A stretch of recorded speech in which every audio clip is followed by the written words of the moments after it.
I thank the chair, and it is an honor to have this panel before us this morning.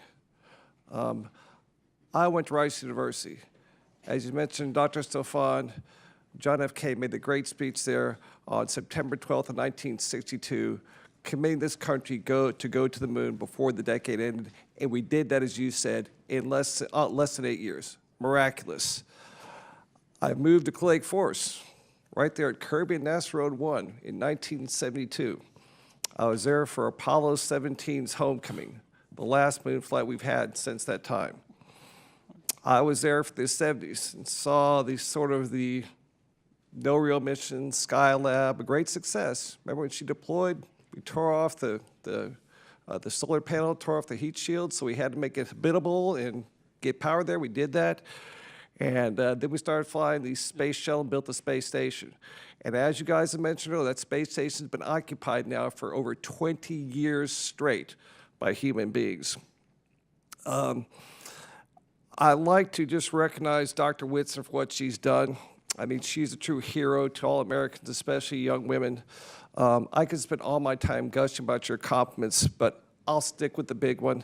This woman spent 665 days in orbit over multiple missions. That's a record for a human being in America and for a woman in the entire world. So thank you for your inspiration. I'd like to ask you, one thing I'm concerned about is having a workforce for the future, which means people getting STEM educations.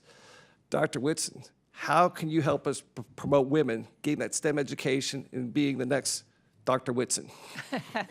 Well, I think maybe being the next Dr. Stofan might be more impressive. But in any case, I definitely think NASA serves as an inspiration to a lot of our young people. It does require that we get out there and reach people at a very young age, I believe. I was 9 when we first walked on the moon, and that's when I wanted to become an astronaut. And when I talk to young children, it is the age group that I think around that time frame that is most influenced by people telling them they can do some things and achieve their goals. And so I think it's really important that we get to young people and try to show them all the options that are out there, because if they're exposed to these things and see people doing these things where they might be in the future, it will inspire them. Yeah, if they can see Bruce McCandless on a jetpack out there, his own spacecraft, out there driving around the space shuttle, that gets them inspired, because I saw that firsthand growing up on the Johnson Space Center. Dr. Stefan, like to add that comment, women in STEM? Any comments?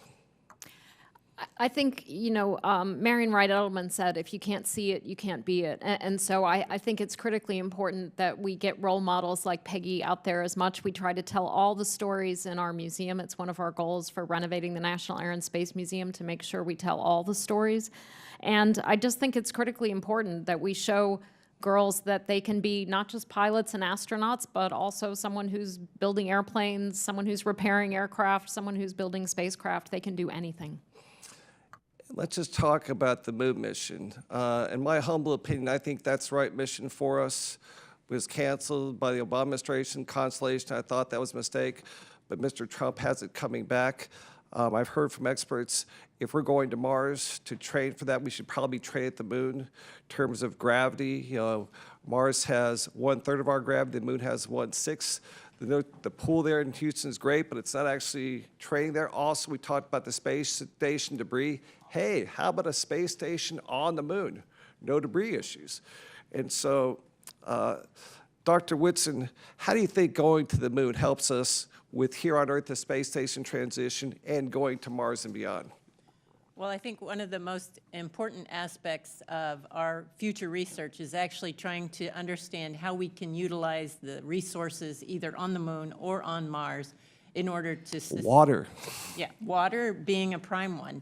But there are lots of resources. For instance, if we can take the carbon dioxide out of the Martian atmosphere and make it into oxygen, these are the ways that we are going to be able to sustain our exploration, sustain our presence.